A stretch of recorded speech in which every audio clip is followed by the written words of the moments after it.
गर्मी के मौसम को देखते हुए एनर्जी टाइम्स की टीम बलिया जनपद के सिकंदरपुर क्षेत्र स्थित जलालीपुरम में पहुंची, जहां आरबीएल हॉस्पिटल ट्रॉमा सेंटर की डॉक्टर स्मिथ सिद्दीकी, जो स्त्री एवं प्रसूति रोग विशेषज्ञ हैं, उनसे यह जानने का प्रयास किया कि गर्मियों में महिला अपने स्वास्थ्य को लेकर किस प्रकार से देखभाल करें ताकि किसी बीमारी से वो ग्रसित न हो पाए। इस पर डॉक्टर स्मिता ने मीडिया से बातचीत करते हुए क्या कुछ सुझाव दिए, देखें डी प्रसाद के इस खास मुलाकात में।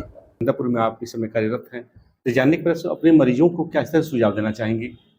फर्स्ट थिंग ये है कि जो आजकल का जो टेम्परेचर है बहुत हाई ग्रेड का हो रहा है, इसमें हीट स्ट्रोक होने के बहुत चांसेस होते हैं। और सेकंड थिंग कि हमको डिहाइड्रेशन नहीं होने देना है अपनी बॉडी को, हाइड्रेशन को मेंटेन रखना है।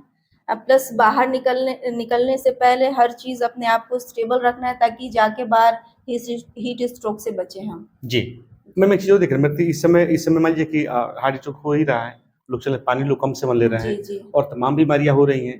तो अब तो गर्मी शुरू भी हो गया, मई के महीने चल रहे हैं, तो अपने मरीजों से, जो क्षेत्रीय मरीज हैं और भी जो लोही दर्शक देखने वाले हैं, उन लोग से आपकी महिलाओं के लिए खासतौर से किन किन बातों पर, जो महिलाएं गर्भवती हैं, जो होने वाले, उन लोगों के लिए क्या सुझाव रहेगा आपकी तरफ से? जो भी प्रेग्नेंट लेडीज हैं उनको मैं यही एडवाइस देना चाहूंगी कि पहले तो वो बहुत अवॉइड करें बाहर निकलने से।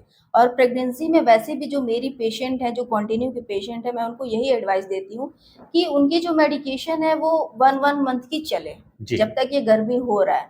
बहुत ऐसी क्रिटिकल कंडीशन है जिसमें 1 महीने पे जो इन्वेस्टिगेशंस होने हैं और उनका जो है बीपी है और ये सारी चीजें हैं जो जरूरी हैं, इस तभी वो घर से बाहर निकले। अदरवाइज वो कोशिश यही करें कि उनकी गार्जियन हॉस्पिटल विजिट करें और अपनी प्रॉब्लम बताएं और अपनी मेडिकेशन लेके जाएं।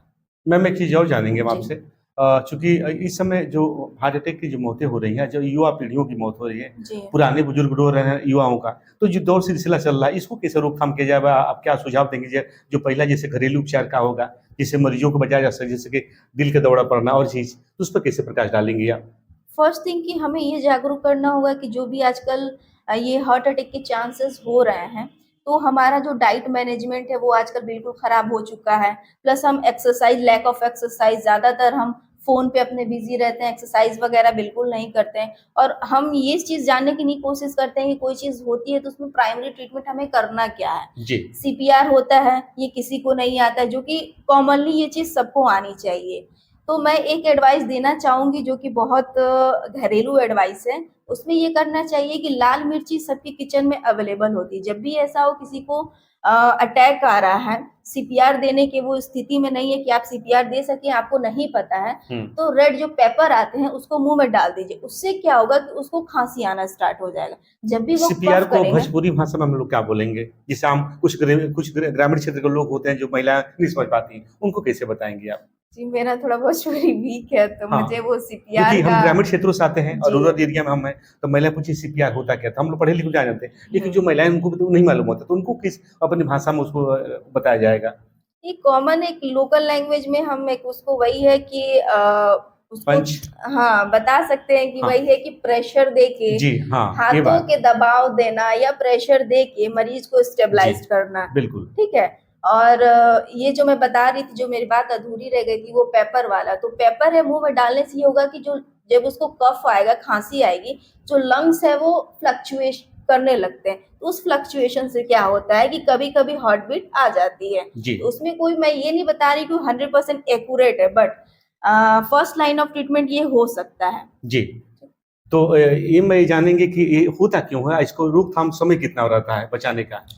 इसमें तो समय ये कोई निर्धारित समय तो होता नहीं है इसको ये करने का, लेकिन ये है कि फर्स्ट प्राइमरी ट्रीटमेंट जब हो जाता है तो उसमें हम 1 घंटे से 2 घंटे हमारे पास टाइम रहते हैं। लेकिन यही है कि अभी नॉलेज के अभाव होने के कारण ये प्राइमरी ट्रीटमेंट लोग घर में कुछ कर नहीं पाते। उसमें एक मेडिकेशन होती है जो सारे हार्ट के पेशेंट को पता होता है, वो अपने पॉकेट में रखे होते हैं, वो मेडिकेशन है। और कोई भी जैसे बीपी भी हो गया, शुगर हो गया, जैसे वो लोग के पास एक एक अपनी अपनी दवाएं होती हैं, वैसे ही हार्ट के पेशेंट को भी अपने इमरजेंसी के लिए एक किट तैयार करना चाहिए, एक डब्बा तैयार करना चाहिए जिसमें, और वो चीज़ जो घर के जिम्मेदार उनको बता दे कि ये दवाएं कैसे कैसे यूज करनी है, डॉक्टर से परामर्श लेके कि ये उनका इमरजेंसी किट है, जब भी ऐसा अटैक आए तो वो चीज़ उनको कैसे इस्तेमाल करानी है। कुछ महिलाएं घर की ऐसी होती हैं जो कि पढ़ लिख कर भी अनजान बन जाती है। जैसे ग्रामीण क्षेत्रों में जी। कई मेडिसिन दुकानों से ले लेती हैं, हम्म। नहीं आ पाती हैं। उन लोगों को जैसे कि बड़े हॉस्पिटलों में जाएं, अनुभवी डॉक्टरों से अनुभव लें, तो उन लोगों के लिए क्या सुझाव रहेगा आपकी तरफ से? मैं जब भी इस हॉस्पिटल का आरबीएल हॉस्पिटल का कैंप होता है तो 90% जो फीमेल लेडीज होती हैं उनकी जो प्रॉब्लम है, जो स्थिति खराब होती है, वो मेडिकल से दवा लेने पर ही खराब होती है। जी। क्योंकि जो मेडिकल पे बैठे हुए हैं वो सारे लीगली नहीं होते एक तो, और उनको उतनी ही नॉलेज होती है जितना उन्होंने पढ़ा हुआ है, मोबाइल जी। पे देखा हुआ है, ठीक। तो मैं सबको ये बोलती हूँ कि सबसे बड़ी गलती यही है, अपने बीमारी को बढ़ाने से पहले छोटी सी बीमारी क्यों ना हो, हमारे गायनिक में एक सफेद पानी बहुत नॉर्मल लोग मानते हैं, वही बीमारी क्यों ना हो, किसी चीज का ट्रीटमेंट आप मेडिकल से ना लें, जी। ठीक है। उसको आप हॉस्पिटल आइए, फर्दर उसका ट्रीटमेंट लीजिए, और ऐसा नहीं है लोग हॉस्पिटल से आने से डरते हैं कि बड़े बड़े बिल बना दिए जाएंगे, जी। तो ऐसा हाँ कुछ भी जी। नहीं है। जी। मैं एक चीज़ और देखने को मिलता है, जो जो मतलब कि महिलाओं का जो गर्भवती होती हैं, जाती हैं प्रसव केंद्र में, तो वहाँ पे ये देखने को मिलता है कि ज़्यादा मौतें हो जाती हैं। इसके कारण क्योंकि डॉक्टरों पर लोग आरोप लगाते हैं, तो किस स्थिति में होती है? कोई ये सुनने में आता है कि इंजेक्शन लगने से हो जाता है, हाँ। तो किन कारणों से ज़्यादा ही मौतें हो जाती हैं, जिसकी वो उसको रोका जा सके, या फिर उन लोगों को सुझाव दे सके, गार्जियन भी हों या फिर मरीज हों, तो किस स्थिति में होती है, जो कि बड़ा सवाल भी उठते हैं डॉक्टरों पे, तो उससे कैसे बचा जा सके मैम? डॉक्टर पे सवाल उठाने से पहले पेशेंट को सब चीज पहले ही पता होता है, क्योंकि फर्स्टली ये लोग क्या करते हैं, अपना ट्रीटमेंट पहले करते हैं, और जो लोकल इलीगल कुछ लोग बैठे हुए वहां जाके ये लोग प्राइमरी ट्रीटमेंट लेते हैं। जो 9 महीने की जो प्रक्रिया होती है, इसको छोड़ के लोग आखिरी के महीने में डॉक्टर के पास पहुंचते हैं। जी। तो ऑलरेडी जब आप 9 महीने डॉक्टर का एडवाइस नहीं लिए, सलाह नहीं ली, कोई मेडिकेशन नहीं ली मेडिकल से या कहीं लोकल जगह से आप ट्रीटमेंट ले रहे हैं, और बाद में आप किसी भी डॉक्टर के पास जाओगे तो उनका प्रोसीजर